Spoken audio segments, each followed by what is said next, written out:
Niedziela 1 sierpnia, Maciej Orły, zapraszam na program w telegraficznym skrócie, w skrócie WTS. Ten program, jak już przed chwilą wspomniałem, ale powtórzę, ukazuje się 1 sierpnia, w dniu 77. rocznicy wybuchu Powstania Warszawskiego. Kilka słów na ten temat. Są nierozstrzygnięte kontrowersje, czy wręcz spory dotyczące tego, czy Powstanie Warszawskie miało sens, czy warto było narażać życie tysięcy cywilów, nie wspominając o powstańcach, oraz miasto, Warszawę, skoro wiadomo było, że szanse na zwycięstwo są znikome.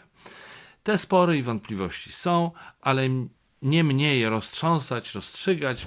Mam ogromny szacunek do ludzi, którzy walczyli w powstaniu, a był zresztą wśród nich mój dziadek Henryk Orłoś, a ja sam jestem warszawiakiem. O czymś innym w związku z powstaniem chcę powiedzieć.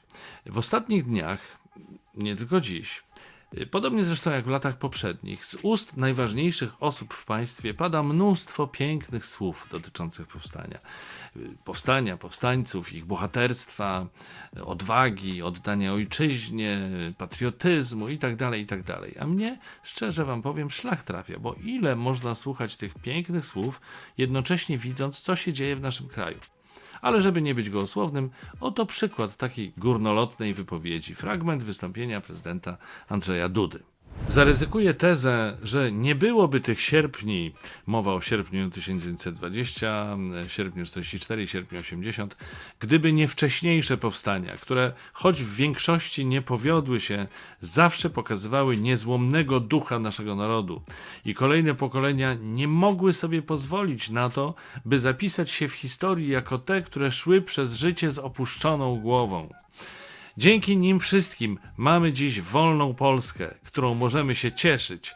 Cieszymy się nią dzięki żołnierzom 1920 roku, dzięki powstańcom warszawskim, dzięki robotnikom, którzy strajkowali w 1980 roku i później. Piękne słowa, panie prezydencie. Ale jak tu się cieszyć tą wolną Polską, skoro tyle mamy spraw, które tak niewiele mają wspólnego z niezłomnością, bohaterstwem, czy ze zwykłą uczciwością, czyli cechami, które słusznie przypisujemy bohaterskim powstańcom. Wygłaszają państwo wzniosłe mowy, a potem wracają do praktykowania bardzo niefajnych rzeczy, które we współczesnej, wolnej, demokratycznej Polsce, a o nią właśnie walczyli nasi przodkowie, nie powinny mieć miejsca. Może wymienię kilka takich niefajnych rzeczy, bo jeszcze ktoś pomyśli, że o czym ten Orłoś mówi, przecież wszystko jest pięknie. Orłoś, o czym ty mówisz? O czym mówię? Proszę, oto moja krótka lista. Kolejność przypadkowa. Upolitycznienie Trybunału Konstytucyjnego. Próby zamykania ust niezależnym sędziom. Mieszanie się hierarchów kościelnych do polityki, łącznie z namawianiem do głosowania na konkretne partie polityczne. Ścisłe powiązania i umizgi głównych polityków do politykujących hierarchów kościelnych oraz takich duchownych jak ojciec Rydzyk i jego media. Próbę narzucania określonego światopoglądu w polskich szkołach przez ministra edukacji. Brak prawdziwej reformy edukacji. Prawdziwej, czyli takiej, która naprawdę przygotowywałaby młodych ludzi do życia zawodowego i osobistego. Zaostrzanie ustawy aborcyjnej, co doprowadziło do protestów społecznych na wielką skalę w ubiegłym roku. Wrogie nastawienie polskich władz do Europy. Ciągła walka z instytucjami unijnymi. Próby organizowania wyborów kopertowych w ubiegłym roku, co kosztowało nas ile? Ponad 70 milionów złotych. Próby ograniczania wolności mediów w Polsce. Przykłady to przejęcie Polska Press przez Orlen oraz cała historia z Lex TVN. I jeszcze używanie przez władze mediów publicznych jako tuby propagandowej. Tolerowanie przez najważniejsze osoby w państwie tego, że programy informacyjne i publicystyczne, przede wszystkim TVP, od kilku lat prowadzą skandaliczną, bezczelną wręcz propagandę w stylu dziennika telewizyjnego z czasów PRL, manipulując znaczną częścią społeczeństwa. Beneficjentem takiego właśnie kształtu mediów publicznych jest m.in. prezydent Andrzej Duda, wygłaszający piękne słowa z okazji kolejnych rocznic Powstania Warszawskiego, który obiecywał w kampanii wyborczej, że będzie niezależny od ugrupowań politycznych i że niezależnie oraz niezłomnie będzie godził Polaków. Orłoś, prezydent Duda pięknie pogratulował polskim medalistom olimpijskim. Każdemu gratuluję, każdemu, więc co się czepiasz? No tak, słusznie, to prawdziwe bohaterstwo pana prezydenta. Jeśli na mojej liście pominąłem coś ważnego z głównych faktów naszej władzy, dajcie znać w komentarzach. A co dziś jeszcze w WTS-ie? Inflacja najwyższa od dekady, ceny rosną jak nos premiera. Rosną też pensje polityków. Kopalnia kryptowalut w komendzie głównej policji. NFZ zatrudnia agencję PR, żeby ocieplić wizerunek szpitalnego jedzenia. Kolejny sukces Polski na tle blado wypadającej reszty Unii Europejskiej. Według najnowszych danych GUS mamy najwyższą inflację od dekady, wyniosła 5%. Przykład z inflacji wzięły też ceny i idą w górę szybciej niż liczba krewnych PiS w spółkach Skarbu Państwa. Pytany o drożyznę, premier Mateusz Morawiecki wyjaśnił nam, czyli ciemnemu ludowi, że stać nas na coraz więcej. Kiedy wynagrodzenia rosną 2 razy szybciej niż inflacja, oznacza to, że za zarabianą kwotę możemy kupić 2 razy więcej, tak argumentował Mateusz Morawiecki. Czyli zdaniem premiera polskiego rządu, gdy inflacja jest na poziomie około 5%, a w tym czasie wynagrodzenia wzrosły o 9,1%, to wynagrodzenia urosły 2 razy szybciej niż inflacja i w ten sposób mamy 2 razy więcej pieniędzy. A pan premier pewnie liczy na to, że my, ciemny lud, jesteśmy 2 razy bardziej ciemni niż wtedy, gdy tego określenia pierwszy raz kilkanaście lat temu użył Jacek Kurski.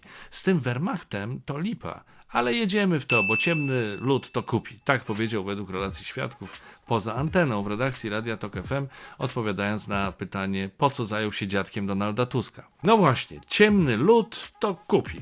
Może i kupi sporo kitu sączonego przez media publiczne, ale tak w ogóle to może kupić coraz mniej, bo, przypominam, inflacja rośnie rekordowo, czego jestem świadkiem co kilka dni, gdy jadę na stację i płacę za paliwo. Płace rosną społeczeństwu, rosną znajomym i rodzinie, oczywiście tej niespokrewnionej, jak na przykład żony i szwagrowie polityków PiS w spółkach Skarbu Państwa. Wzrosną też premierowi, marszałkom Sejmu i Senatu, członkom rządu, parlamentarzystom i szefom instytucji państwowych. Odpowiednie rozporządzenie podpisał prezydent Andrzej Duda. Jeśli chodzi o wynagrodzenia wiceministrów, to jest tak. Są wyliczane w oparciu o wielokrotność kwoty bazowej w danym roku oraz dodatek funkcyjny. W tym roku zarabiali więc nieco ponad 10 tysięcy złotych. Po zmianach czeka ich podwyżka około 6 tysięcy złotych. Z pensjami wiceministrów, co ciekawe, nierozerwalnie związana jest wysokość pensji posłów i senatorów. Według ustawy to 80% wynagrodzenia wiceministra, czyli nasi parlamentarzyści mogą liczyć na około 4800 złotych podwyżki. I teraz pan Orłoś was być może zaskoczy. Otóż opozycja oczywiście krytykuje decyzję o podwyżkach, mimo że i jej one dotyczą, natomiast ja się nie wpisuję w tę narrację. Naturalnie uważam, że wśród ludzi, którzy teraz decydują o losach państwa, jest wiele osób, które nie powinny zasiadać w parlamencie czy pełnić ważnych funkcji rządowych, ale tak w ogóle nie możemy my, jako społeczeństwo, oczekiwać, że pewna grupa obywateli będzie nam poświęcać swoje siły, zaangażowanie, często kosztem zdrowia czy życia rodzinnego, za marną kasę. Poza tym, jeśli ta kasa będzie właśnie marna, to najlepsi, najzdolniejsi będą stronić od polityki i koło się zamyka. Nie byłem nigdy politykiem, ale uruchamiam wyobraźnię i wyobrażam sobie, jak wyczerpująca to jest robota. Oczywiście uważam, że takie osoby jak... Zresztą darujmy sobie listę, ich nazwiska padają w każdym WTS-ie. Jak chcecie, możecie je wymienić w komentarzach. Otóż uważam, że te osoby absolutnie nie powinny tam być, gdzie są, bo po prostu szkodzą Polsce. Natomiast tak w ogóle popieram to, że ludzie sprawujący władzę w różnych jej miejscach powinni zarabiać znacznie więcej niż dotychczas. Trochę tego tematu dotyka taka przypowieść ze świata biznesu. Pytanie, dlaczego tak jest, że w firmie szeregowy pracownik zarabia wiele razy mniej niż prezes zarządu? Odpowiedź jest prosta. Jak ty coś to ty stracisz pracę, a jak prezes zawali, to pracę straci cała firma. Orłoś, ty znowu krytycznie o prezesie Kaczyńskim. Nieładnie. Nie, ja tym razem akurat nie o nim, choć sam się sobie dziwię w gruncie rzeczy. Wróćmy jeszcze do inflacji.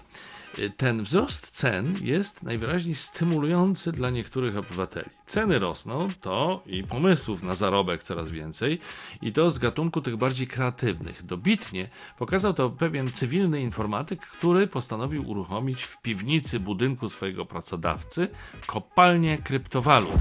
Pomysł tym bardziej oryginalny, że pracodawcą tym była Komenda Główna Policji w Warszawie. Osobliwy górnik zaopatrzył policyjne komputery w specjalistyczne karty graficzne i oprogramowanie. Sporymi kosztami energii, jakie występują przy pracy w kopalni kryptowalut, informatyk postanowił obciążać kieszeń Komendy Policji. Przedsiębiorczego speca IT zdradziły jednak nie tyle wysokie rachunki za prąd, a zasłyszane przez wartownika odgłosy wiatraków chłodzących dochodzące z jednego z piwniczych pomieszczeń, gdzie ustawiony był cały sprzęt. Może to jest świetny, szerszy pomysł na załatanie dziury budżetowej. Utworzyć w każdym z ministerstw specjalną komórkę górniczą, która, korzystając z piwniczych pomieszczeń, kopałaby kryptowaluty, niczym policja protestujących. Ała! Wygląda na to, że Narodowy Fundusz Zdrowia czuje się mocno pokrzywdzony, że jako pacjenci nie doceniamy kunsztu kulinarnego szpitalnych szefów kuchni. Włodarze NFZ postanowili więc wziąć się za budowę wizerunku podawanego w szpitalach jedzenia i planują kampanię edukacyjno-informacyjną. Chodzi o wizerunek jedzenia w szpitalach. Jak donoszą wirtualne media.pl, NFZ sonduje w tej chwili rynek i szuka agencji PR odpowiedzialnej za przeprowadzenie kampanii. Jak czytamy, miałaby zawierać ta kampania dedykowaną stronę internetową, organizację webinarów czy plebiscytu. No więc ja już to widzę oczyma wyobraźni. Magda Gessler prezentująca podczas webinaru 10 najlepszych sposobów na podanie kromki suchego chleba ze zjełczałym masłem, albo Pascal Brodnicki mówiący o wyższości kroplówki nad kotletem mielonym. Z mizerią. A teraz już pora na muzykę i... O właśnie, użyłem słowa pora. Przypadek? Nie sądzę. Antek Orłoś wszystko wam zaraz wyjaśni. Proszę bardzo. Witam. Dziś w dziale muzycznym pomyślałem sobie, że coś ja Państwu mądrego powiem. Długo myślałem, co to będzie, co to mogę Państwu powiedzieć, bo o czym można powiedzieć ludziom, którzy już tyle wiedzą. No i pomyślałem, że opowiem Państwu o porze, bo Państwo pewnie za wiele o porze nie wiedzą. Tutaj mamy takiego właśnie pora, właśnie taki nawet wierszyk wymyśliłem.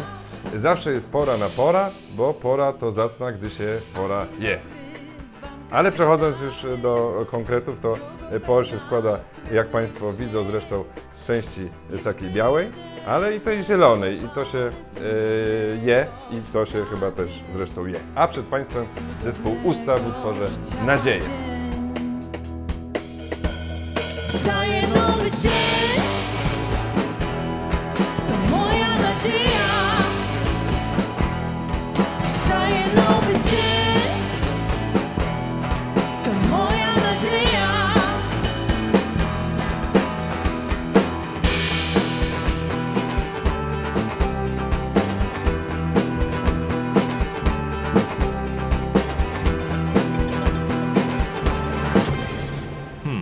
W tej sytuacji sparafrazuję Gałczyńskiego. Dlaczego por nie śpiewa i to o żadnej porze?